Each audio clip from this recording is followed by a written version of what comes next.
이렇게 뵙게 돼서 정말 영광입니다. 반갑고요. 또 그런데 뭐 이게 우리 한국 옛날 얘기에는 그 각설이라는 게 있습니다. 각설이 이렇게 그러니까 거지지요.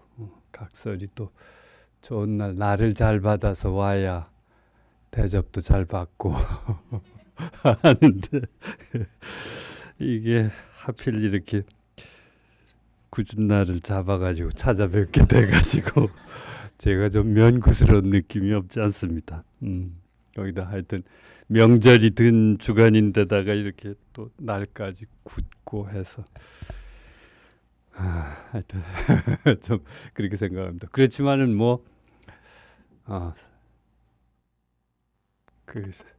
제가 별로 대단한 시인은 못 됩니다만 본래 시인이랄지 하는 사람들이 이렇게 하는 얘기는 꼭 사람만 듣는 건 아닙니다. 사람만 듣는 건 아니고 여기 있는 책상, 의자 이런 것들도 가만히 듣고 있다가 밤에 저희끼리 토론도 좀 하고 그리고 또 다음에 무슨 행사가 있어서 여기 참석하는 분들한테 꼭 말로는 아니더라도 어떤 느낌인가로 한국 문학에 대해서, 한국 시에 대해서 김사인이라고 하는 한심한 사람이 와서 뭐라고 하는데 뭐라고 하더라 이런 얘기도 좀 전해주고 아마 저는 그러는 것으로 알고 있습니다. 그래서 혹시 괜찮습니다. 그리고 또 저도 한국에서 학생들하고 공부를 같이 하는 노릇을 한 10여 년째 하고 있습니다만은 강의실에 들어갈 때마다 어떨 땐 진땀이 나고 강의실에 갔을 때 학생들이 하나도 없었으면 좋겠다. 그런 생각이 겁이 나고 두려울 때 그런 때가 없지 않습니다. 오늘도 오면서 내가 좀 이 먼 데까지 와 계시는 우리 동포분들한테 정말 좀 재미있고 도움이 되는 말씀을 드릴 수 있을까 이런 걱정이 막 되면서 좀 적게 오셨으면 좋겠다 그런 생각 들었습니다. 저 소장님하고 유 선생님께 죄송합니다만 예, 하여튼 그렇지만 이 한국식으로 생각하면은 이렇게 좀 비도 한 자락 뿌리고 이런 날씨가 문학 얘기나 시 얘기하고 또 마치고 나서는 대포라도 한잔 하고 이러기에는 아주 더없이 좋은 날이기도 합니다. 그러니까 그냥 마음 편히 그냥 같이 좀 이렇게 조금 졸리시면 좀 좋으시고 하면서 들어주시면 고맙겠습니다. 어쨌든 한국이 아닌 곳에서 어쨌든 한국 문학 얘기를 그것도 한국이 아닌 곳도 보통 때가 아니고 무슨 중국이나 일본, 아프리카나 동남아시아 이런 데가 아니고 그것도 아니고 바로 미국에서 이렇게 한국 문학에 대해서 또 한국어로 그 가운데 또 시 얘기를 이렇게 나눌 수 있게 된다는 이게 저로서는 상당히 각별한 느낌입니다. 이런 일이 있을 수 있나 이런 생각도 들고요. 그러니까 또한 동시에 이 거대한 나라, 이 거대한 대륙, 그리고 우리 대한민국, 한국이라는 게 미국의 그저 중간 크기 정도의 주 하나 크기쯤이 될까 말까 하는 이런 대륙에서 이 다양한 민족들, 다양한 언어를 사용하는 사람들이 함께 이렇게 부대끼고 지내는 이런 거대한 나라에 와서 모국어 문학을 이렇게 돌아본다는 것, 이건 뭔가 좀 이렇게 아득한 느낌도 들고 좀 외로운 느낌도 들고 그러기도 합니다. 마치 그 느낌은 그런 거 비슷합니다. 우리가 집에서 늘 어머니나 아버지를 집에서 늘 뵙다가 뜻하지 않게 시내 번화가에서 문득 마주치게 될 때 그때 그 느낌이 그게 반가움만은 아니거든요. 그 어머니의 그 뭔가 좀 추레해 보이기도 하시는 그 구식 치마며 신발이며 그 집에서는 안 보이던 그런 주름이며 표정이며 이런 것들이 뭐라고 말할 수 없이 사람을 착잡하게 만들고 하는 그런 대목이 있는데 뭔가 그런 느낌 같은 게 그런 게 좀 제겐 있습니다. 거기다가 이게 우리나라에서 세계화 얘기를 하기 시작한 게 김영삼 대통령 들어서면서부터 그랬는데 이게 촌스럽게 저는 50여 년 만에 이 서방 세계로는 첫 출입입니다, 제가. 그래서 지금 이제 미국에서 석 달째 머물고 있다가 이제 여기 왔습니다만은 그런 것도 있겠고요. 거기다가 또 미국이란 이름으로 우리가 지칭하는 이 삶의 양식들, 이 거대한 땅과 나라, 이 미국에 대해서 아마 저만 그런 건 아닐 거라고 생각되는데요.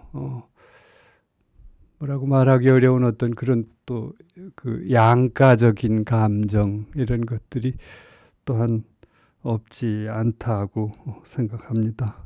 그러니까 어떤 한편에는 강한 선망 이런 것들과 더불어서 또 한편에는 어떤 그 질시와 이질감 이런 것들이 저도 한국 사람인지라 제 속에 없지 않다고 생각됩니다. 그리고 무엇보다도 제가 미국에 와서 지난 3개월 동안 한 일은 그 저쪽 아이오와 대학에서 열리는, 그러니까 아이오와 국제 창작 프로그램이라는 그런 프로그램에 3개월 동안 참가를 했습니다. 거기는 이제 세계 각국에서 한 32~3개국의 작가들이, 다양한 작가들이 와서 같이 석 달 동안 이제 같이 지내고 같이 공부도 하고 낭송회도 하고 이제 그런 프로그램인데요. 거기서 저는 그런 느낌을 받았습니다. 이 거대한 세계 문학의 이 흐름과 이 현장 속에서 정말 우리가 한국어나 한국 문학 같은 게 어느 날 없어진다고 해도 누구 하나 눈 하나 깜빡하지 않을 수도 있겠구나 이런 생각이 들었습니다.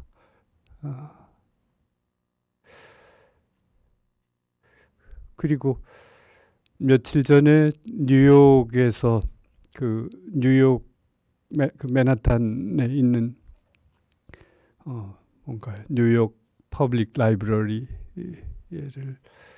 들러서 그 거대한 열람실의 인덱스북들과 그 사전류들 가운데서 역시 촌스럽게도 저는 가서 한국 관련 자료나 기록들이 얼마나 있는가부터 찾아보게 되는데 찾아보면서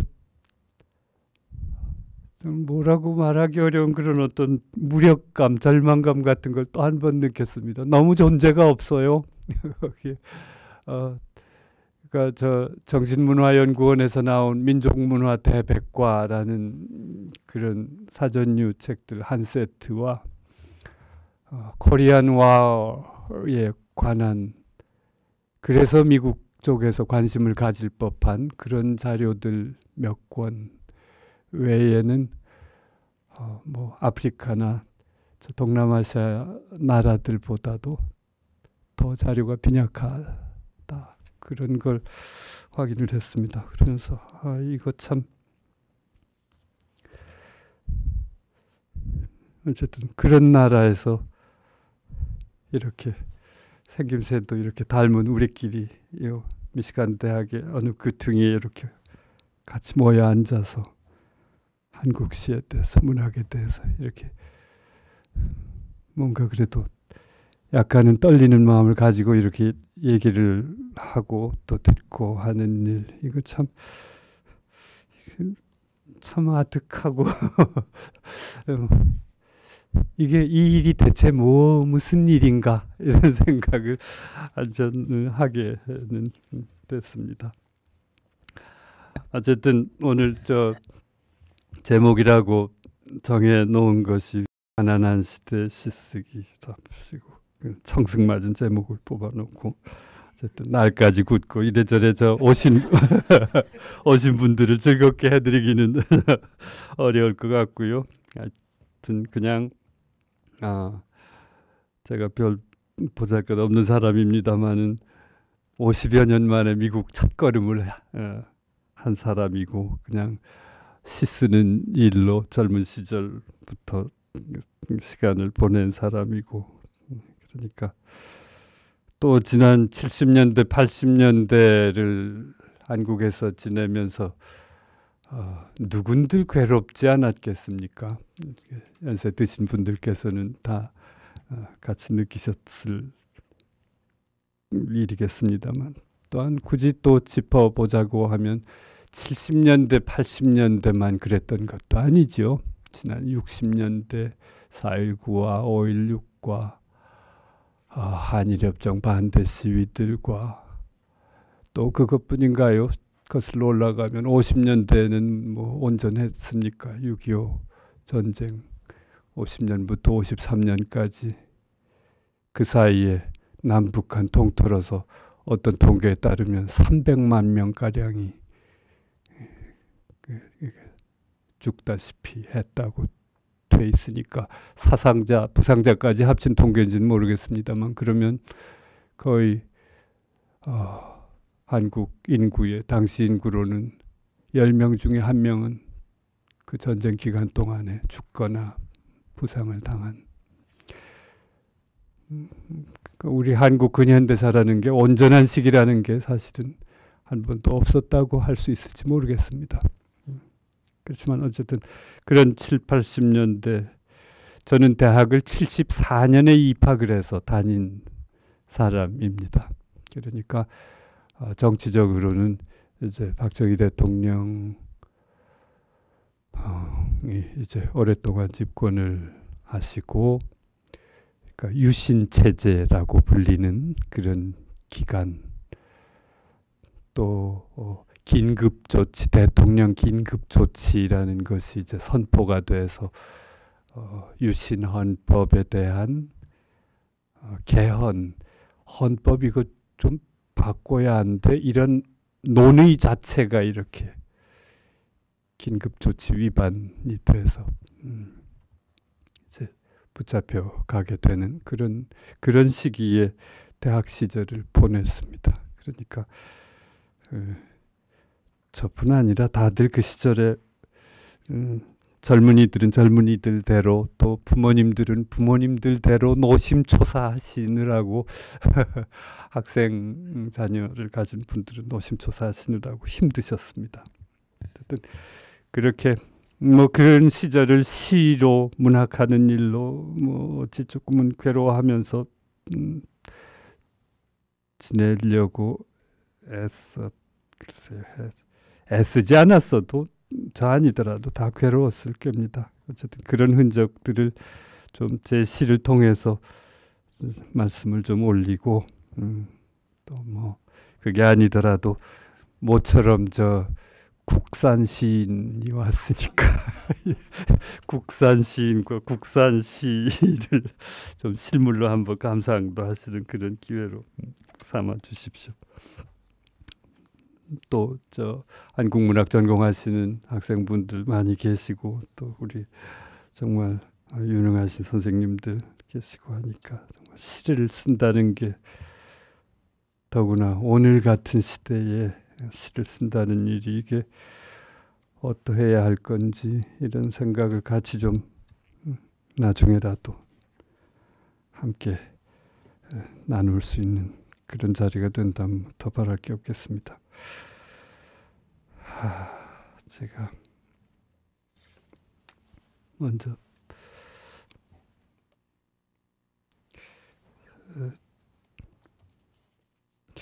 그 가난한 시대의 시쓰기라는 말을 붙여뒀는데 이 말도 서양 말의 번역어입니다. 그러니까 시대라는 말도 서양에서 온 말이고요. 가난한 시대라는 용법, 시대 앞에 가난하다 이렇게 말을 붙이는 용법도 이게 우리 한국말 아니죠. 번역된 말입니다. 번역된 말이고. 그래서 가난한 시대, 더 조금 근사하게는 궁핍한 시대 이런 말 씁니다만 그건 무슨 힐덜린이라고 하는 독일 시인, 또 하이데거라고 하는 철학자, 또 그런 분들을 거쳐서 김우창 선생님이라고 하는 또 훌륭한 문학평론가 분께서 궁핍한 시대의 이런 말을 도입을 하셨죠. 그 1차적으로는 가난이라는 건 물질적인 그런 빈곤이나 가난 그걸 말하기도 하겠습니다만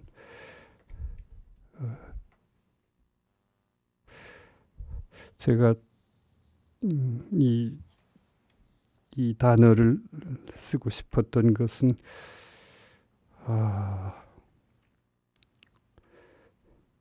뭐랄까요? 그건 우리가 그러니까 마음의 어떤 정신의 우리 존재의 정처가 없어진 것 같다는, 그러니까 우리 존재를 안심하고 기댈 수 있는 그런 어떤 가치나 그러니까 어떤 척도 이런 것들이 실종된 것처럼 느껴진다고 생각되는 겁니다. 마치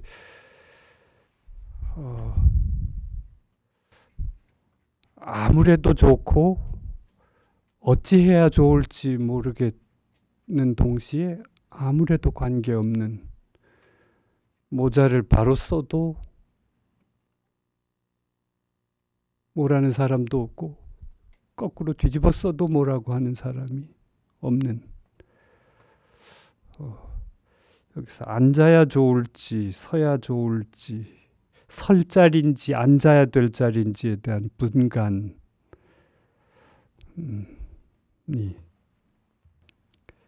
부재하는 그런 시대.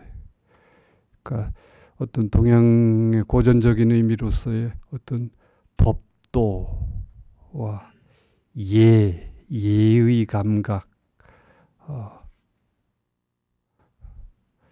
이어야 할 것과 아니어야 할 것에 대한 어떤 분간, 이런 것들이 정신을 차리기 어려워진 그런 뭔가 그런 우리 시대가 드러내고 있는 그런 대목에 대한 어떤 그 은유적 표현으로서 저는 그냥 가난한 시대라는 말을 빌려 썼습니다. 그래서 그게 마치 이 우리의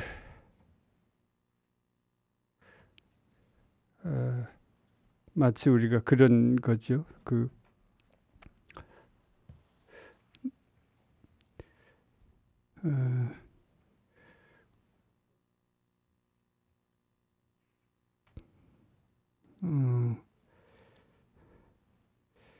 고향이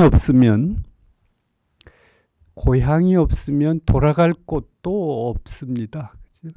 고향이 없으면, 집이 없으면, 어머니가 없으면, 그러니까 내가 있는 자리가 어딘지를 이렇게 위치를 측정할 수 있는 그 좌표의 중심이 서지를 않는 거지요.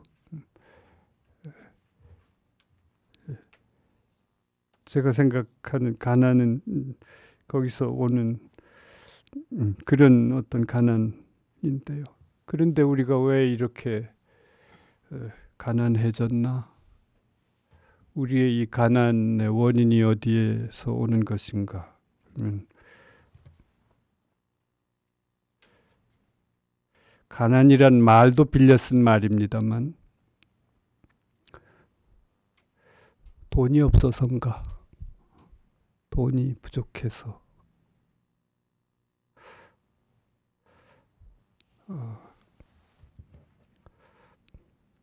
그 다음엔 자유평등 박애가 부족해서인가?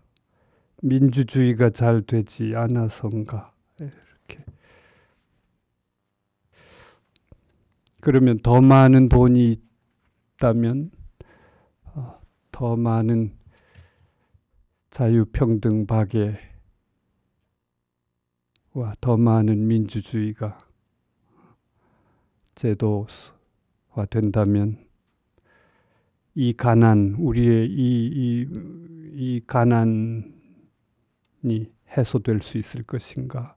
그런 생각을 하게 됩니다. 그런데 저는 이렇게 얘기를 할 때도 좀 섭섭하달까. 저는 그렇다고 답할 수가 없습니다. 저로서는. 저는 자유란 말도, 평등이란 말도, 박애란 말도, 민주주의란 말도 그것이 근본적으로 국산이 아니라는 걸 그것이 갖는, 그러니 배척해야 된다가 아니라 그것이 갖는 어떤 한계와 손쉬움이 거기 있다는 생각을 하게 됩니다. 그러니까 그러면 당신이 말하는 저건 뭐요? 전 모르겠습니다. 뒤에 조금 뭔가 말씀을 드릴 수 있을지 모르겠습니다만 어쨌든 이런 우리의 가난은 70년대나 80년대 뿐만의 일이 아니고 사실은 100여 년 전부터 한반도에 불어닥친 일이지요. 이런 정말 서양에서 근대라는 이름으로 지칭되는 그런 어떤 산업주의라 할까, 이런 것들, 그런 이름으로 지칭되는 그런 욕망의 조직 방식들, 또 사회적 삶이 작동되는 어떤 그런 방식들이 대도하면서 뭐랄까요, 어떤 이상한 과도함, 뭔가 도착적이라고도 어떤 다른 눈으로 볼 때는 느껴지기도 하는 그런 것들이 이 지구상의 전 개인들과 공동체에 이렇게 들이닥치기를 시작한 것이 아닌가 그렇게 생각됩니다. 그러니까 왜냐하면 이 가난이 꼭 한국만의 가난도 아니고, 그러면 미국이나 더 부유한 나라들의 서민들과 민중들에게는 그냥 그냥 미국이 아니지 않습니까? 그들에게는 이런 가난과 이런 문제들이 닥치지 않는가. 어쨌든 그런 생각을 하게 됩니다. 그래서 이건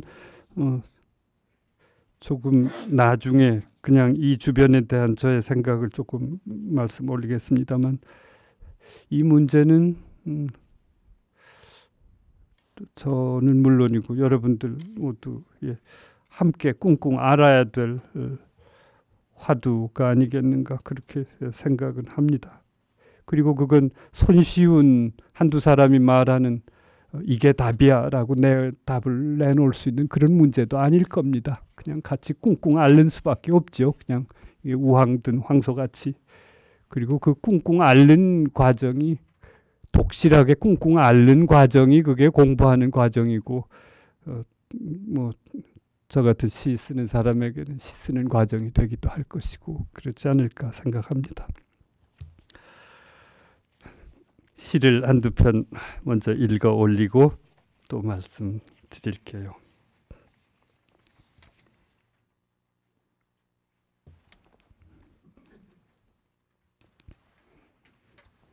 앞에 두 편입니다.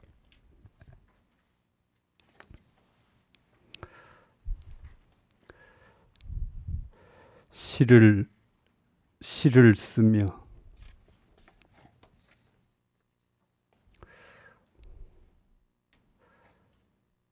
시를 쓰자고 종이를 펴면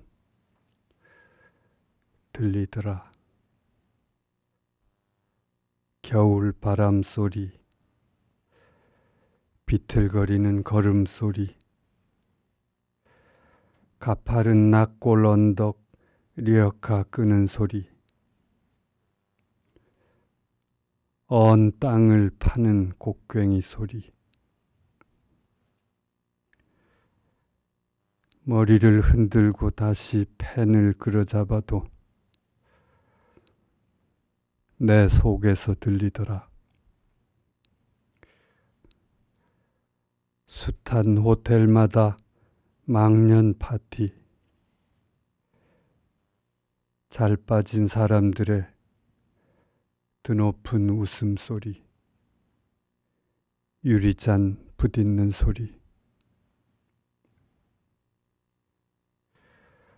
텅 빈 논밭을 칼바람은 쓸고 지나가고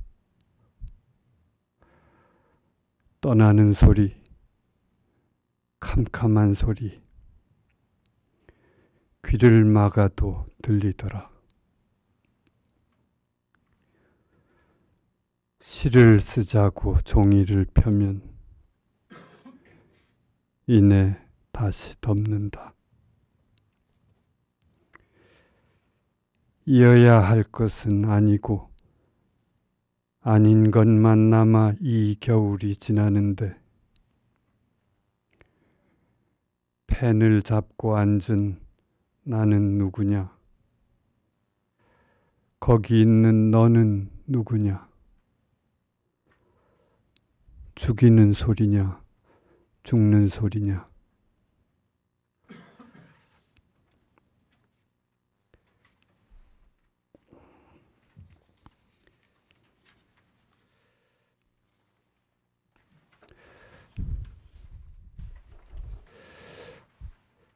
새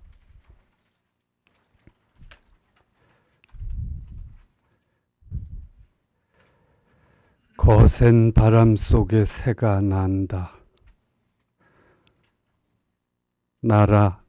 나아가지 못하고 제자리에서 파득이는 저 혼신의 날갯짓이 넓은 강 건널까? 저 거센 힘과 파닥임 사이 아슬한 균형 박차고 기어이 날아갈까? 날아 못 가고 몸 솟구쳐 이름 없는 새 오른다. 바람에 숨막히는 쇠그물의 끝을 향해 작은 새 피 묻어 오른다. 유연한 포물선 아니라 예리한 비수로 파랗게 날서 수직으로 온몸을 던져 수직으로 솟구쳐 바람의 멱통을 쪼아 피투성이 육신으로 쪼아 살아 건널까 작은 새 죽음의 바람을 뚫고 넓은 강 몸은 벗어 장사 지내도 그 예민한 불이 살아 건널까 저새 기어이.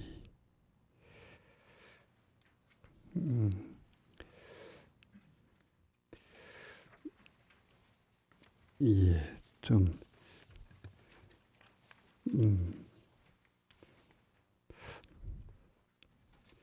이 앞에 시를 쓰면은 대략 78년, 9년 이 무렵에 아마 쓰여졌던 것 같습니다. 그러니까 79년이 박정희 대통령 그 김재규 실장의 그 저격으로 세상 떠나셨던 해입니다.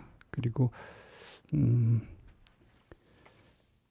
이 새라는 시는 82년경으로 저한테는 기록이 남아있는데 잘 모르겠습니다. 그건 광주 사태가 80년 5월에 있었고 이때는 하여튼 그 연장에서 많이들 힘들던 그런 시기이기도 합니다.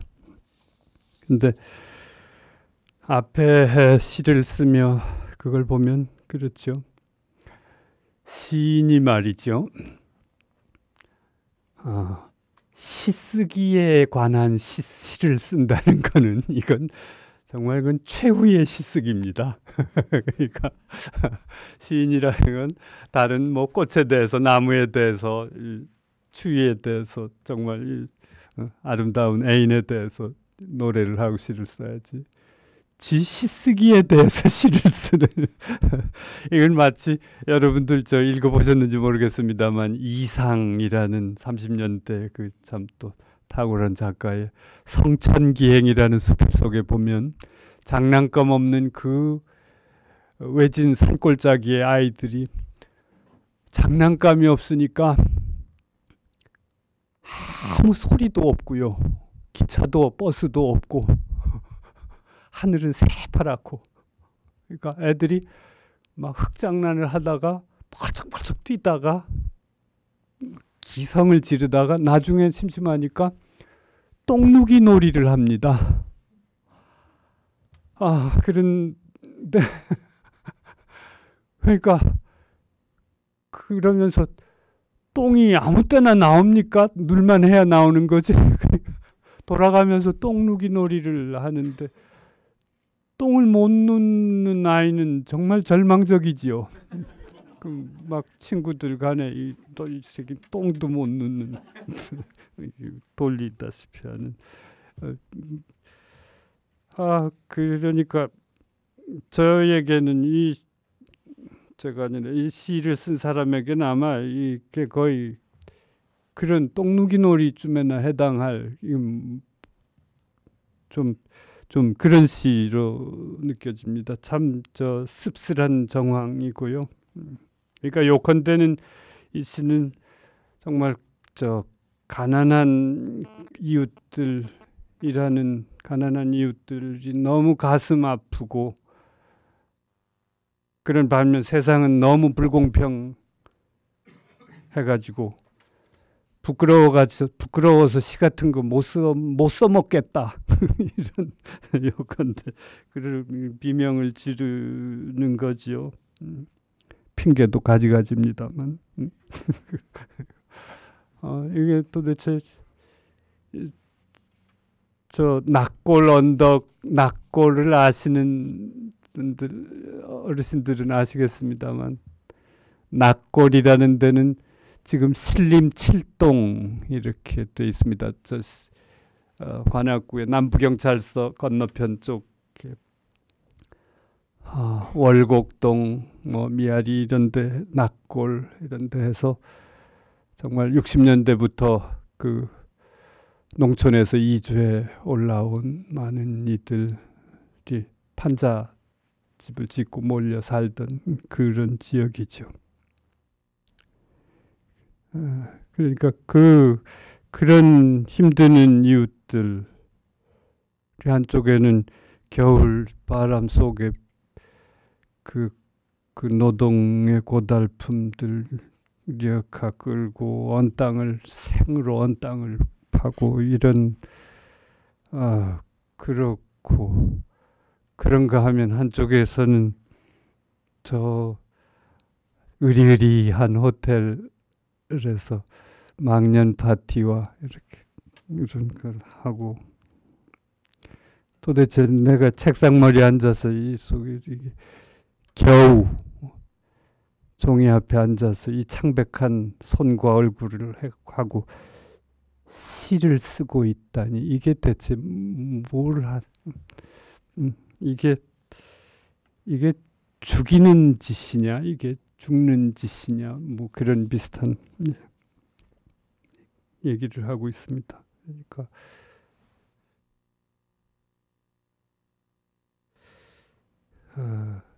또 한편 아주 차갑고 냉정하게 보면은 참 제가 21 이때는 저는 이미 긴급조치 위반으로 학교에서 제명이 되고 감옥도 잠깐 갔다 와서 집도 절도 없이 돼 있을 상황입니다. 그러니까 그것도 제가 무슨 아까 이영주 선생님 말씀하셨습니다만 저는 절대로 그 레디칼리스트가 아닙니다. 보시다시피 이렇게 부드럽고 말도 빨리빨리 못하고 동작도 느려가지고 뭐 그런 게 아닌데 단지 그냥 주변에 얼찐거리다 도망을 빨리 못 가서 자꾸 이렇게 들려가서 매를 맞거나 뭐 법무부 예산을 축을 내거나 이제 그런 축이 되는데 이게 갸륵한 태도지요. 이런 마음을 가진다는 게 이렇게 참 대학생 중으로 젊은이로서 갸륵하긴 하지만 또 한편 좀 가소롭기도 하지 않습니까? 뭐 지까짓게 뭐 책상머리에 앉아서 뭐 지가 무슨 천하대사를 그냥 지 혼자 다 뭐 책임져야 되는 것처럼 지 고민인 것처럼 쿵쿵 앓고 이래서 갸륵하지만 한편 가소롭기도 한 그런 그 책상 물림의 어떤 소영웅주의 그런 약간의 소영웅적 사명감 이런 흔적이 저는 있지 않는가 그렇게 여겨지기도 합니다. 그러니까 한편 보면 그 윤동주 시인이 30도 안 돼가지고 옥사를 하시죠. 후쿠오카 그 형무소에서 그 양반의 그 하늘을 우러러 한 점 부끄러움이 없기를 잎새이는 바람에도 나는 괴로워했다 이런 시들 그 순정함, 그 투명함, 그 순결함과 그 여림 이건 거의 절대선에 가깝죠 사실은. 그건 뭐 이념의 이쪽 저쪽 문제가 아니라 그런 어떤 순정함과 여림 이런 게 이 무렵에 시를 쓰며 이런 시 속에는 한편 있기도 하다고 생각됩니다. 그렇지만 또 한편 보면 세상과 삶을 보는 어떤 아직 그 어설픈 도식주의가 없지 않다고 생각됩니다. 그러니까 가난한 이들에 대한 연민과 공감과 동정 아름답고 갸륵하고 훌륭하지만 호텔에서 유리잔 들고 칵테일 마시는 사람은 악한 놈으로 이렇게 가진 이건 어찌 보면 한편 청년기에 쓸 수 있는, 아직은 그런 전내가, 입에서 전내가 덜 가신 그런 대목 없지 않다고 생각됩니다. 그렇지만 그 무렵에 70년대 무렵에 젊은이들은 이런 문제로 굉장히 괴로워했습니다. 이렇게 괴로워하고 다들 저러는 판에, 그리고 옆에서 내 친구는 개처럼 끌려가고, 이렇게 학교 안에 경찰 양반들이 거의 상주를, 사복 경찰분들이 상주를 하고 있어서 이렇게 풀밭에 나와서 누가 막 목소리만 높이면 거의 5분 안에 정말 그냥 끌려 나가는데, 그걸 옆에서 보면서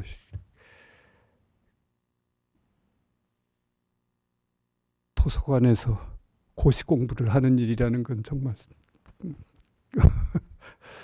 그때 저 같은 사람으로서 견딜 수 없는 일이기도 했습니다. 이것도 물론 핑계인지 모르겠어요. 학점도 어차피 잘 안 나오고 공부도 하기 싫고 그러다 보니 그런 대목도 있겠습니다만, 그리고는 이제 이런 이 시를 쓴 그런 백면 서생이 비슷한 시기에 이어서 그 새라고 하는 그 시, 그런 어떤 시적 환상에까지 나아가기도 했던 거죠. 거기는 뭐랄까요? 그러니까 한쪽에는 아주 거센 바람이 있죠. 실제로 우리가 생활 속에서도 가끔씩 목도를 합니다. 바람 세게 불면 새가 그거 거슬러 가려고 막 하면서 또 이렇게 못 날아가지요. 바람 때문에. 그런 정황인데요. 그런 거센 바람이 있고 또 어떤 그 바람의 쇠그물이 있고 어떤 죽음의 바람이겠고요. 거기 맞서는 작은 새의, 이름 없는 새의 혼신의 날갯짓, 또 그 새가 지닌 그 예민한 불이, 이런 것들이 이렇게 서로 대립을 이루고 있는 거죠. 그러면서 시를 쓴 사람 자신은 자신의 정서 상태를 그 작은 새의 어떤 고투라 할까요? 이것과 이렇게 일체화 시키고 있다고 여겨집니다. 그리고 요 긴장이 이루는 어떤 아슬아슬함이라 할까요? 이런 것이 다소나마 이 시의 맛이라면 맛을 이루는 게 아닐까, 그런 생각합니다. 그리고는 그런 그 긴장을 돌파하는, 그 아슬아슬한 균형을 돌파하는 한 방식으로서 시인은 새를 빌어서 그 장면을 꿈꾸는 거죠. 새파란 비수로 날이 서서 수직으로 상승을 해 올라가서 바람의 맥통을 이렇게 쪼는 그런 어떤 극적이고 영웅적인 환상이라 할까요? 이런 걸 이렇게 시 속에 집어넣어 보려고 이제 한 것이겠습니다. 그럼에도 불구하고 이런 그 비장의 흉내에도 불구하고 이 시는 매우 비관적입니다. 비관적이어서 마치 지상에서의 삶, 현실의 삶 속에서의 패배는 패배의 예감이 이 시에 가득 깔려 있고, 혼의 승리를 기약하는 몸은 벗어 장사 지내도 저 예민한 부리는 살아남아서 저 바람을 뚫고 강을 건널 수 없겠는가. 몸은 벗어 장사 지내도 혼은 살아서 건너지 않겠는가. 그 무렵에 그런 노래들 유행했습니다. 무릎 꿇고 살기보다 서서 죽기를 원한단다. 이런 노래들이 대학가에 유행하곤 했습니다. 그리고 우리 승리하리라, 이런 노래들,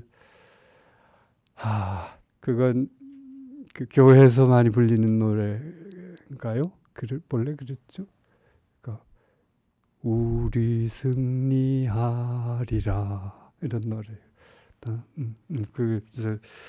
그런 노래도 그 바닥에 그 음악은 매우 비장하고 슬프죠.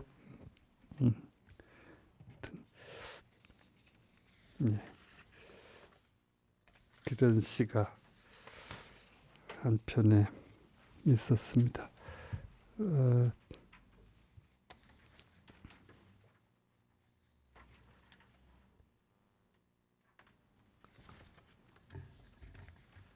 그리고는 다시 세 번째 시를 또 좀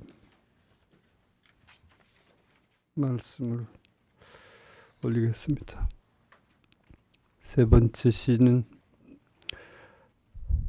그러니까 이 젊은 서울 공부를 하러 올라와서 대학생이 돼 있는 젊은이는 이런 것으로 잠을 설치고 괴로워하고 감옥을 들락거리고 한편 그러는데요. 그러면 그의 그 시골 친척들과 부모들과 할머니 할아버지들은 그 시절에 어떤 모습이었던가가 그 뒤에 나오는 풍경이라는 시와 여수라는 시에서 좀 이렇게 떠올려 볼 수 있을 듯합니다. 풍경, 산모퉁이 잡초 우근 길로 땡볕 맞으며 가네. 흑투성이 늙은이 하나, 황소 한 마리, 새소리도 없네. 바람 한 점 없네.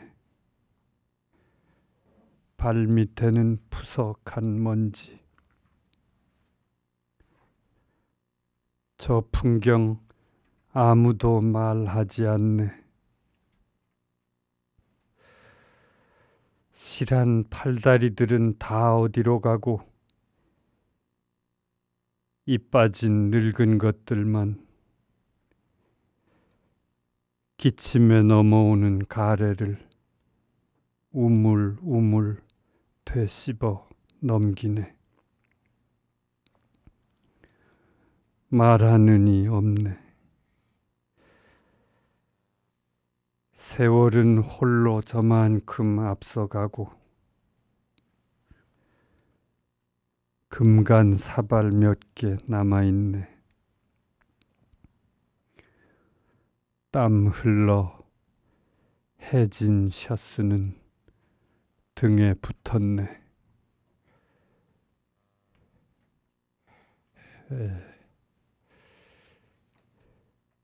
물론 이게 다는 아니겠습니다만 60년대 이후 산업화, 공업 중심의 경제개발 정책 이런 것에 이제 드라이브가 걸리면서 어쩔 수 없이 우리 농촌은 이런 풍경을 연출하게 됐던 것 같습니다. 그리고 이 시기에는 우리 한국 인구의 70년대까지만 해도 농촌 인구가 한국 인구의 대다수를 차지하던 시절이었습니다.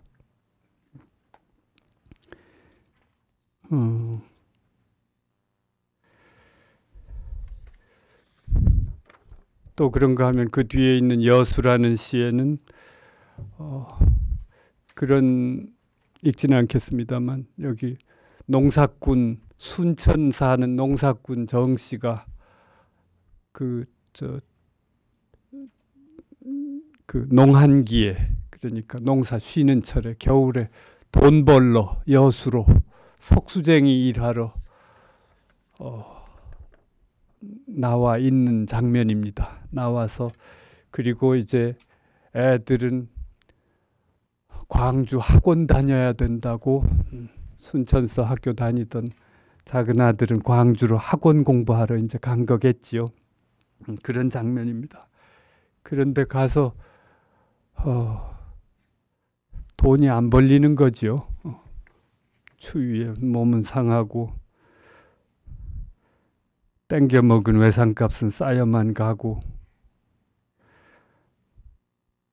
그 한바라는 게 있습니다. 한바, 공사하는 데는, 현장에는 한바, 거기에 이제 이렇게 외상을 긋고 먹고 이제 얼마마다 한 번씩, 보름에 한 번이나 얼마마다 한 번씩 이제 모아진 일당을 받게 되면 그거로 계산을 하는데 그게 잘 안 되는 거죠.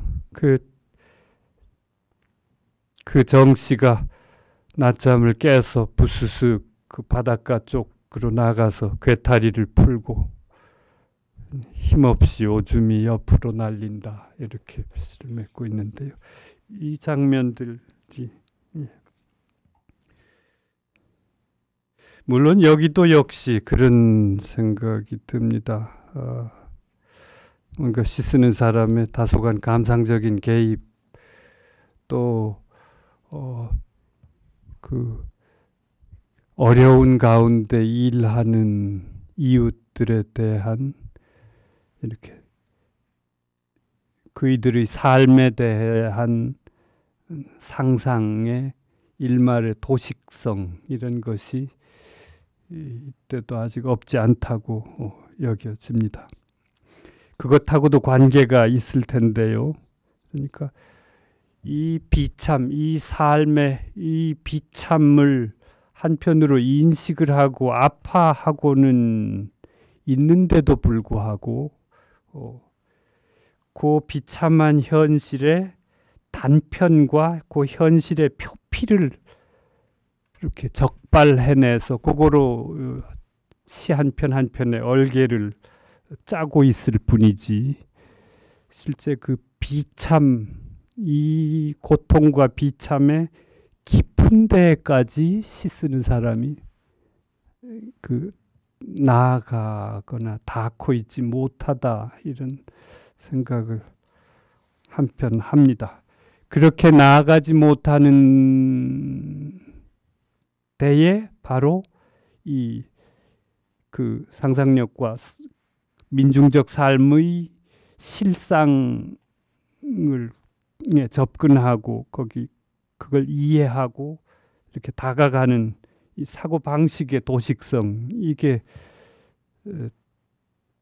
장애로 작용하는 대목 없지 않다고 생각합니다. 그러면서 거기에 나아가지 못하는 대신 연민으로 주저앉는 거지요.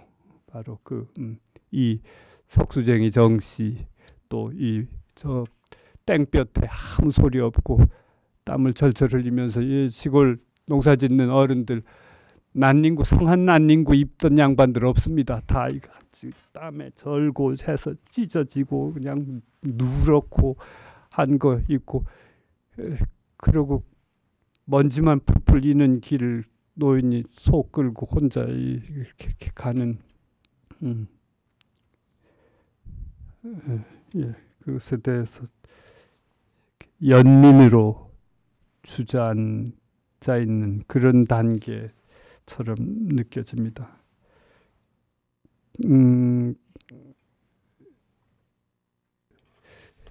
이건 이 시 쓴 사람의 한편 한계라고 말할 수 있을지 모릅니다. 그리고 이건 이 시를 쓴 사람만의 한계가 아니라 또한 이게 바로 70년대, 80년대 우리 문학이, 또 우리 시가 가졌던 아름다운 대목이면서 동시에 그 한쪽 이면은 또한 한계로 작용함으로써 결국 90년대 들어서 우리 정말 일하는 민중들의 삶을, 그게 노동문학이란 이름으로 불리건 농민문학이란 이름으로 불리건, 그 삶을 좀 더 감동적인 그런 예술 형상으로 이렇게 이끌어내는데 결국 실패하는, 거기에 이어지는 것으로 저는 생각하고 있습니다. 여기서 바로 그 말씀 드려야 할 텐데, 정말 시를 쓴다는 것, 이에 앞서서 그거 말씀을 드려야 할 것 같습니다. 70년대부터 시작됐던 쉬운시 운동, 한국에서 일어났던 신경림 선생의 농무, 신경림 선생의 시집 농무를 중심으로 또 창비라는 그 문학 잡지와 그 어떤 그룹들 이런 쪽을 중심으로 해서 일어났던 쉬운시 운동, 그것의 명분은 충분히 훌륭하죠. 최소한 이 앞에 읽었던 시를 쓰며와 같은 고민의 연장선에 있습니다. 우리가 지금 이 종이도 일하는 이들이, 이게 시 쓰는 내가 만들었나요? 그것도 아니면서 입고 있는 이 근사한 옷 내가 만든 것도 아닌 거 입고 있으면서 그이들이 농사지어서 만들어준 쌀을 먹고 앉아서 그이들의 밥을 먹고 그이들의 옷을 입고 그이들이 만든 종이와 볼펜을 들고 시를 쓴다, 문학을 한다고 하는 이 짓이 대체 밥값을 그이들 앞에서 하는 글쓰기냐, 밥값을 해야 할 거 아니냐, 이게 도대체 저 혼자 잘난 시, 지 혼자만 알아먹을 시, 저 혼자만 그러니까 이때는 다른 몇몇 시인분들 그런 말씀하셨어요. 나는 시 쓰면 내 시골에 있는 어머님께 읽어드려서 아, 참 좋다, 무슨 말인지 알겠다 하셔야 난 내 시로, 내 글로 이렇게 내놓으라. 그러니까 최소한 이 이전의 60년대 무렵에 한국 시단에, 한국 문단에 뭐랄까요? 그러니까 터무니없는 난해시, 막 그 초현실주의와 다다 이런 걸 표방하면서 뭐 갑자기 그냥 뻔뻔따리야 마주르카 뭐 이렇게 그냥 무슨 소린지 알 수도 없는 뭐 막 외래어와 뭐 하여튼 이런 시들, 또 한쪽에는 미당 선생의 뭐 그런 뭐 신라 얘기랄지 하여튼 우리 그런 시들, 또는 동천 이런 시들, 국화협에서 이런 거 생각하시면 되겠네요. 또는 박목월류의 시들, 이런 게 현대문학이라는 지면을 중심으로 해서 이제 이렇게 문협이라는 조직을 중심으로 해서 한쪽을 이루고 있고, 또 모더니스트를 표방하는 일군의 작가들은 그런 다다와 시우르를 흉내내고 있고, 이럴 때 신경림 시인의 농무 같은 시는 역설적인 의미로 굉장히 충격적이었던 겁니다.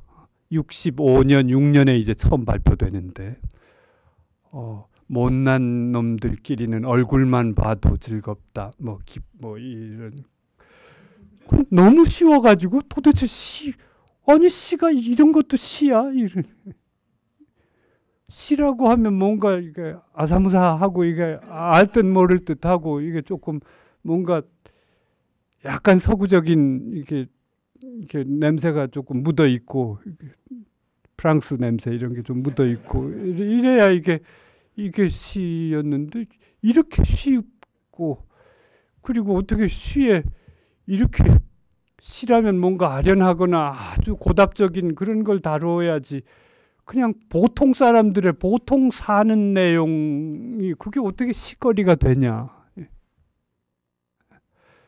그랬던 무렵이니까요. 그러니까 신경림 시인의 농무가 시집으로 나오는 게 그게 아마 1973년 4년 그 무렵으로 제가 기억을 하는데요. 그때는 제 이런 시들이 지금은 너무 평범하고 이건 꼭 산문 같다 이런 느낌이 들지만, 그때는 이런 시가 오히려 충격적이었어요. 그리고 이런 쉬운 시운동의 토대에 놓여 있는 어떤 그 윤리적 자의식 같은 또 글을 쓴다는 일은 이 일하는 이웃들에게 다수의 평범한 이웃들에게 최소한의 예의를 갖추는 글이기는 해야 된다. 밥값은 하는 것이어야 된다는 이게 물론 이건 톨스토이 일에 하여튼 유구한 그 태도입니다. 이게 이때 시작이 됐던 거죠. 이때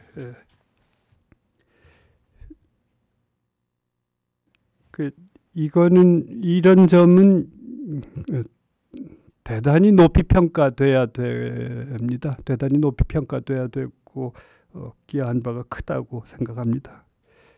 그렇지만 또 한편 그 90년대 초 이후 앞에 말씀드렸듯이 80년대에 정말 그 극성을 이루었던 진보적인 그런 문학들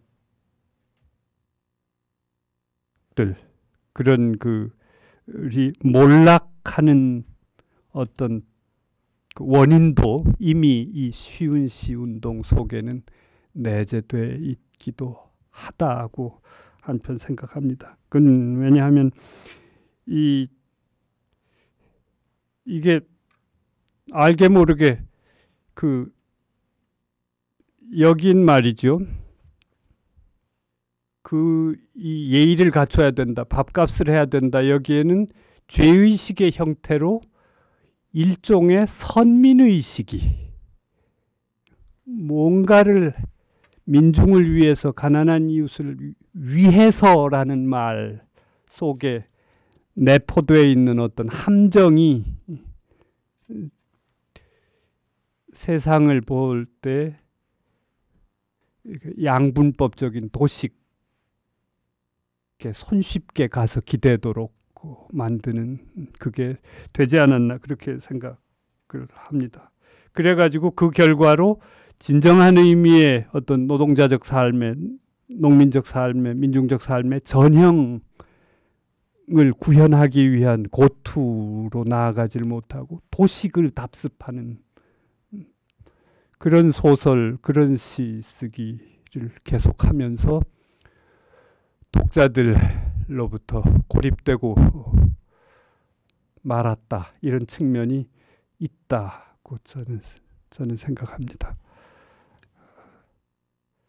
어쨌든 이와 더불어서 그렇다면 도대체 이 시를 쓴다는 것은 대체 무언가 더구나 앞에 말씀드렸듯이 이 정처 없는 가난한 시대에 시를 쓴다는 건 뭔가 그런 생각을 그런 말씀을 좀 드려야 하는데 시간이 너무 많이 진행이 된 것 같네요. 적어도 그 말씀은 드릴 수 있습니다. 시는 그 외형은 글짓기나 장문의 외형을 띠지만 시를 하는 일은 문학을 하는 일은 예술을 하는 일은 장문이나 글짓기 아니지요. 장문이나 글짓기 일리가 없습니다. 아니 그게 다 일리가 없습니다. 이건 모험을 해야 되거든요. 모험을.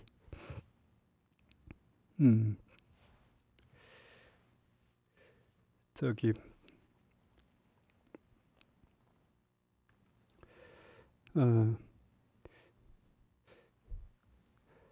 시는 참말을 이루어야 되거든요. 참말을 이루어야 되는데 이때 그러니까 이걸 참 트루스 어떤 리얼리티를 참을 말해야 된다는 뜻이 아니고요. 그 자체가 뭐랄까요? 참을 산채로 이렇게 보전하는 말하기, 이름 부르기, 라야 하거든요.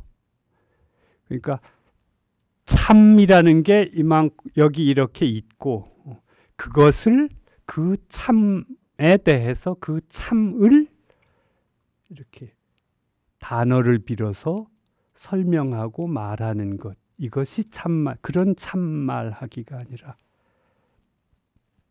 진언, 그러니까 한자말로 참진자 말씀언자. 그러니까 뜻과 소리가 하나인, 그러니까 만트라 뭐 이렇게 말하나요?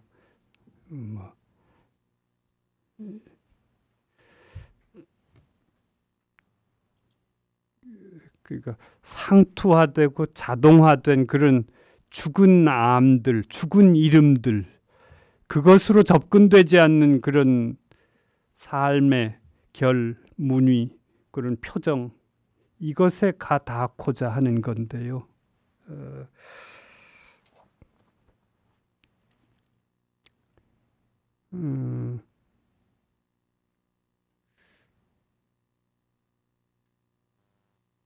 그럴 때 제가 앞에 읽어드린 저의 시들은 그 속에 담겨 있는 얘기거리들, 소재들, 내용들, 이것은 참 이렇구나. 참을 말했는지 모르지만 내 시 전체가 내용과 형식이 일체가 된 정말 그 참말의 경지로서의 어떤 모험이 거기 담보되고 있는가, 이거에 대해서는 저는 별로 그렇지 못하다고 생각합니다. 앞에 시들은 사실은 이게 저의 이 무렵의 시들뿐 아니라 그 많은 그 쉬운 시 쓰기, 민중지향적 시 쓰기, 민중지향적 문학운동에 복무했다고 할 수 있는 많은 내 동료들의 한계로 작용했는지 모르겠습니다. 예를 들어서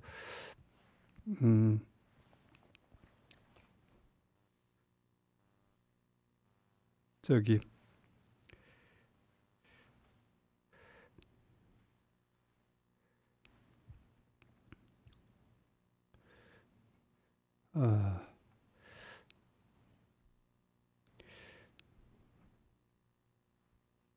예를 들어서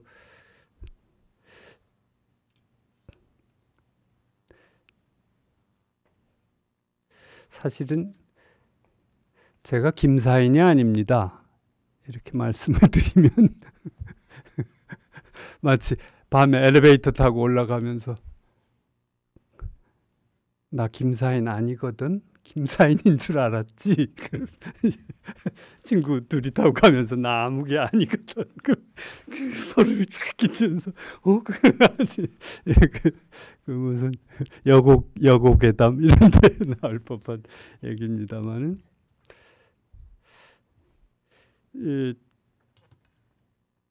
그러니까 저도 제가 누군지 모르고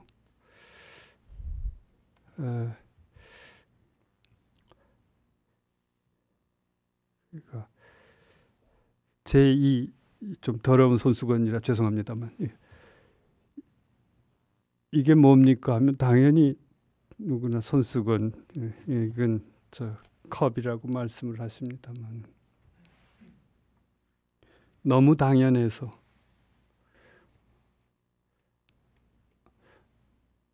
거의 자동적으로 이게 뭐죠? 컵. 그래서 그 순간에 어떤 일이 일어나는가 하면 진짜 이 컵이라는 존재하고요. 아, 정말 저게 뭐지? 하고 이 컵, 이 존재하고 컵이라고 흔히 지칭되는 이 존재하고 진짜로 정면으로 한번 이렇게 만나는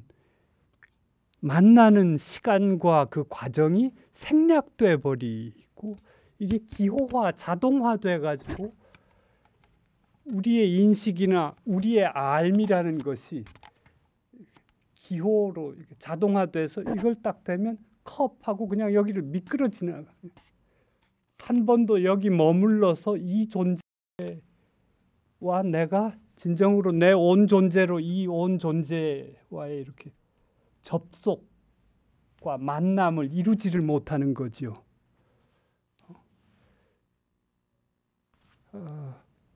그러니까 심지어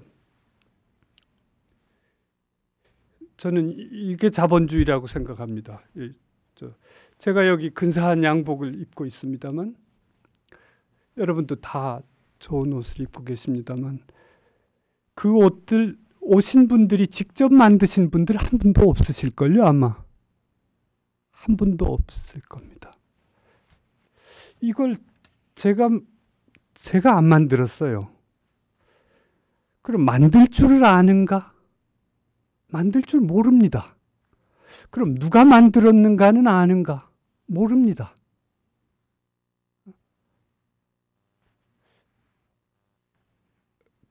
그런데 하나도 안 궁금해해요. 그러니까 만일 바꿔서 생각을, 이 옷을 내 아내가 나를 이렇게 미국 미시간 대학까지 입고 가게 하느라고 밤을 꼬박 새워가면서 일주일 동안 하여튼 이걸 만들어서 날 입혀보낸 거다. 여러분들이 입으신 그 옷도 다 어머님이. 그러면 얼마나 황홀하고 신기할 옷입니까, 사실은.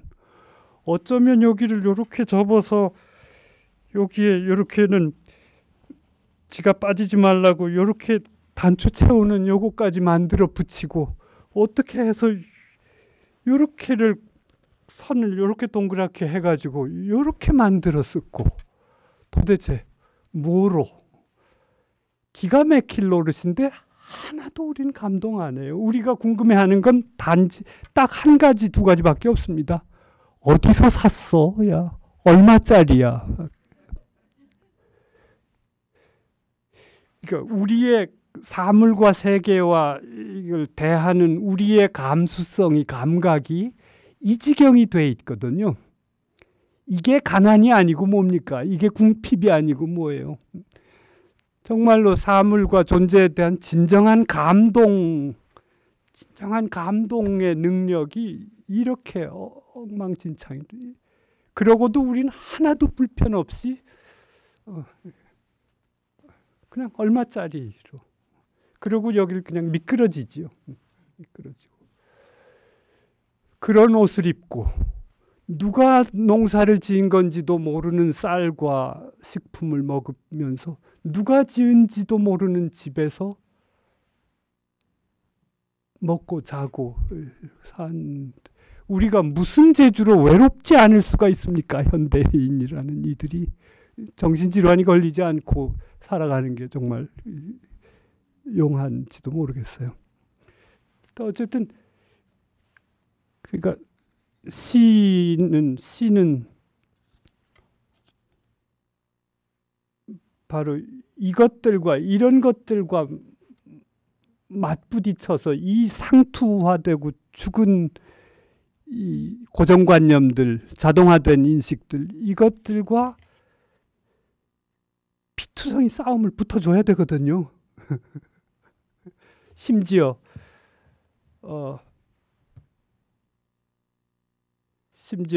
정말 일본 놈들은 나쁜 놈들이야, 이런 인식들과도, 심지어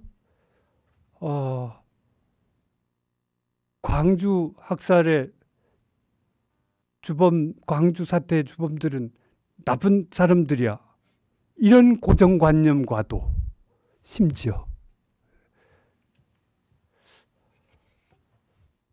하여튼 좀 그런 생각입니다. 그래서 그렇기 때문에, 그러니까 제 이름을 여러분들께서도 지금 시를 하시기로 하면 저를 저 사람 이렇게 양력 속에 나와 있는 이렇고 이런 김사인이라는 사람이군이 아니라 제 존재의 이름을 불러주세요. 제 존재의 이름을 지금 여기서 불러주세요. 그게 시를 하는 일, 시를 실천하는 일, 그리고 그럴 때 시가 어떤 진정으로 그 혁명적인 에너지를 가질 수가 있기도 하다고 생각되는데요. 그럴 때 그렇기 때문에 시는, 예술은 어떤 애매함과 모호함, 상식 수준에서 봤을 때 그런 것까지도 지닐 수가 있는 대목이 있거든요. 왜냐하면 분명한 것이 갖는 함정이 있기 때문에. 지나치게 분명한 것들이 갖는 폭력성과 독재성이 있기 때문에.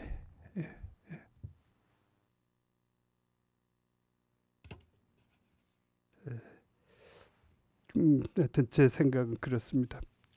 그리고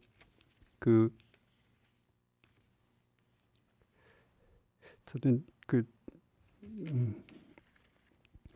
과학을 하는 학자분들의 경우도 마찬가지의 대목이 있다고 생각합니다. 과학적 암들이라는 것이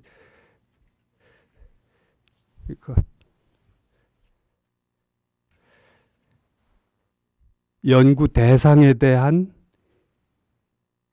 예의의 결핍.